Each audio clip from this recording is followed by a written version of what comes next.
একটি ভিডিও যা রাতারাতি 11 মিলিয়ন মানুষের কাছে পৌঁছে যায়, কিন্তু আলোচনার কেন্দ্রে থাকা বিষয়বস্তুর চেয়েও বেশি ছিল মানুষের আক্রমণাত্মক মন্তব্য।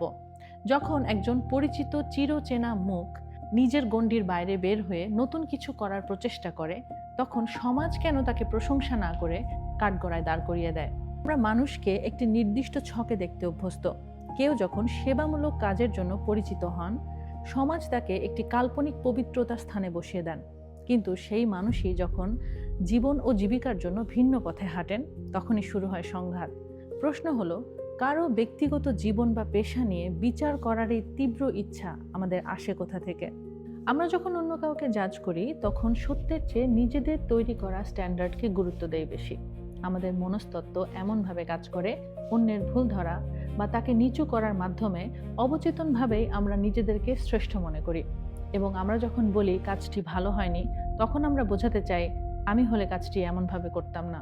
অর্থাৎ আমরা অন্যের জীবনের আয়নায় নিজেদের সীমাবদ্ধতা বা সংকীর্ণতাকে প্রতিফলিত করি। অন্যের জীবনকে নিজের মাপকাঠিতে মাপা কি ন্যায়সঙ্গত, নাকি এটা শুধুই আমাদের ইগোর বহিঃপ্রকাশ?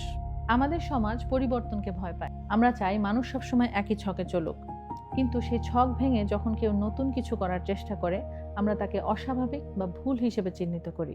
অন্যের স্বাধীনতাকে আমাদের নিজেদের কমফোর্ট জোনের অন্তরায় মনে করি। আমাদের এই জাজমেন্টাল স্বভাব আমাদের মানসিক অসুস্থতা ছাড়া আর কিছুই নয়। এই আগুনে ঘি ঢালে তথাকথিত হলুদ সাংবাদিকতা এবং রোস্টিং কালচার। মানুষকে নিয়ে নেতিবাচক কন্টেন্ট মেক করলে তাদের লাভ বেশি, তাই তারা গঠনমূলক আলোচনার পরিবর্তে ব্যঙ্গাত্মক কন্টেন্ট এবং ব্যক্তিগত আক্রমণকে প্রায়োরিটি দিচ্ছে। এর ফলে আমাদের বিচার করার ক্ষমতা বিষাক্ত হয়ে উঠছে। কিন্তু একটিবারও কি ভেবেছেন ডিজিটাল ট্রোলিং একটি মানুষের মানসিক স্বাস্থ্যের উপর কতটা প্রভাব ফেলতে পারে? তবে ভিন্ন পথে হাঁটা মানুষটিরও ফলো করতে হবে সঠিক কৌশল, এলিগেন্ট প্রফেশনালিজম এবং positive instinct.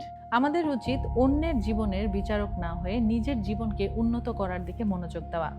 Live and let leave, এই মন্ত্রটি যদি আমরা ধারণ করতে পারি, সমাজ থেকে বিচার করার সংস্কৃতি দূর হবে। আরেকটা কথা মনে রাখবেন, কারো কাজ আপনার অপছন্দের হতেই পারে, কিন্তু জনসম্মুখে তাকে অপমান করা তার সেলফ ওর্থকে ভেঙে দেওয়ার সমান হয়, তার অ্যাংজাইটি ট্রিগার করা হয় এবং নিজেদের ইনসিকিউরিটি প্রকাশ করার সমান হয়। বিভিন্ন দেশে পাবলিক হ্যারাসমেন্ট বা হিউমিলিয়েশনের আইন রয়েছে, যা কঠোর। স্ট্রং মানুষ যারা, তারা অন্যকে ছোট করে না, তারা কনভারসেশনকে আরও গঠনমূলক এবং উন্নত করে তোলে। আসুন সবাই জাজ করা কমিয়ে বুঝতে শিখি।